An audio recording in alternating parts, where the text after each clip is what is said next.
नमस्कार दोस्तों, मैं हूं अशोक वर्मा। आप देख रहे हैं टीवी 20 न्यूज। टीवी 20 न्यूज पर खबरों का सिलसिला जारी है, बने रहिए हमारे साथ।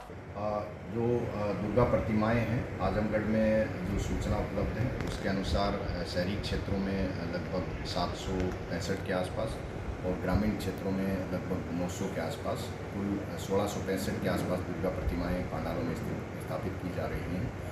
इसके अलावा शहरी क्षेत्रों में लगभग 50 जगहों पे और ग्रामीण क्षेत्रों में लगभग 140, पूरे जनपद में कुल 190 जगहों पे रामलीला मंचन की जानकारी है। इसके अलावा दशहरा और दीपावली जैसे कई त्यौहार इस बीच रहेंगे।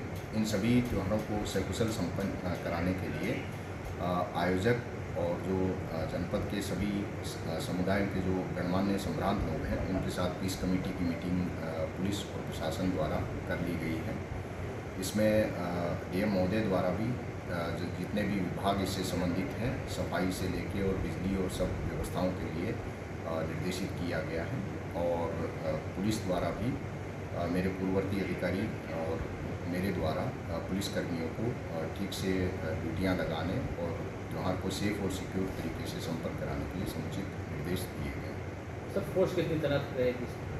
इसमें यथासंभव जो पांडाल हैं वहाँ पे फोर्स पुलिसकर्मी या होमगार्ड या पीआरडी नियुक्त किए जाएंगे। और इसके अलावा जो आयोजक हैं उनकी दुर्गा पांडाल सुरक्षा समितियाँ और रामलीला मंचन सुरक्षा समितियाँ जो है आसपास के लोग और आयोजकों और बीट कांस्टेबल चौकीदार इनको मिला के गठित की गई हैं, ताकि एक सामूहिक जिम्मेदारी के तहत हम इस त्यौहार को सेफ और सिक्योर तरीके से संपन्न करा सकें।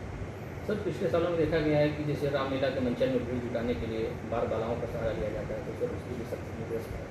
देखिए, जितनी भी शर्तें हैं वो आयोजकों को स्पष्ट कर दी गई हैं। और अगर जो हमारा त्यौहार है वो अच्छे से जो परंपराएं हमारी हैं उनके अनुसार मनाया जाए, किसी भी हालत में किसी भी तरह का गैरकानूनी या अश्लील या अनैतिक कृत्य वहाँ पे नहीं होना चाहिए। उसमें अश्लील नृत्य या किसी तरह का भड़काऊ या दूसरे समुदाय संप्रदाय की भावनाओं को हाथ पहुँचाने वाली बातें, चीज़ें, म्यूज़िक या गाना इस तरह का नहीं होना चाहिए। इस तरह का जो आचरण जो आयोजन समितियां करेंगी उनके विरुद्ध न केवल सख्त कार्रवाई सुनिश्चित करी जाएगी, बल्कि आगे के लिए भी उनको सूचीबद्ध किया जाएगा, ताकि इस तरह की अनैतिक चीज़ें समाज में कोई ना फैलाए। तो डीजे के लिए तो जो कोर्ट की गाइडलाइन है उसी हिसाब से रहेगा। डीजे के लिए जो माननीय सुप्रीम कोर्ट की गाइडलाइंस हैं उनका पालन कराया जाएगा। इसके अलावा डीजे के जो डीजे स्वामी हैं उनके साथ भी मीटिंग की गई है और आयोजकों और डीजे स्वामियों को बताया गया है कि किसी भी दशा में डीजे का इस तरह से उपयोग ना किया जाए कि वो सेफ्टी से कॉम्प्रोमाइज़ करे। जैसे वाहनों पे बहुत ऊंचाई तक डीजे रखना या फिर डीजे ढीला ढाला रखना जिससे उसके ऊपर बैठे हुए व्यक्ति गिर जाते हैं, दब जाते हैं, उस तरह की चीज़ें हों। या इतनी ऊंचाई कर देना कि वाहन के ऊपर डीजे के ऊपर व्यक्ति वो तार को छू जाए और कोई हादसा हो जाए, इस तरह की चीज़ें ना हों। ये बहुत डिटेल में सभी लोगों को बताई भी गई है और मैं आपके माध्यम से जनता को फिर से इन चीज़ों की अपील करना चाहता हूँ। ये सेफ्टी जो है ये कॉमन सेंस है, ये हम सब लोगों को पुलिसकर्मियों को आयोजकों के साथ रूट पे भ्रमण करके सेफ्टी के प्रत्येक बिंदु को देखना चाहिए। ये पुलिस और आयोजकों दोनों की सामूहिक जिम्मेदारी है।